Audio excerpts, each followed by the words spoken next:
नागपुरात सध्या दक्षिण मध्य क्षेत्र सांस्कृतिक केंद्र नागपूरच्या वतीनं आयोजित 32वा ऑरेंज सिटी क्राफ्ट मेळावा आणि लोकोत्सव मोठ्या उत्साहात सुरू असून नागरिकांची मोठी गर्दी पाहायला मिळत आहे।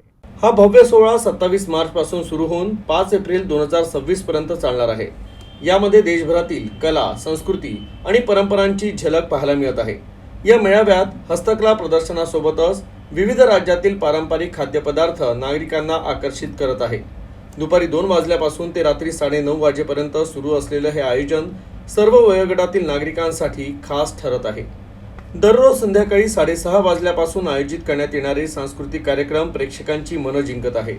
मंचावर गुजरात, राजस्थान, मध्य प्रदेश, उत्तर प्रदेश, तेलंगणा आणि इतर राज्यातील लोकनृत्य आणि लोकसंगीताच्या आकर्षक सादरीकरणांनी वातावरण भारावून गेलं आहे। कलाकारांच्या थेट सादरीकरणानं संपूर्ण परिसर रंगतदार आणि उत्साहपूर्ण झाला आहे।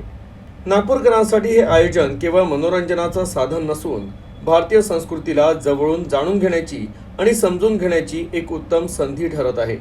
मोठ्या संख्येने नागरिक इथे उपस्थित राहून या सोहळ्याचा आनंद घेत आहे। त्यामुळे हे आयोजन शहरातील प्रमुख आकर्षण ठरत आहे।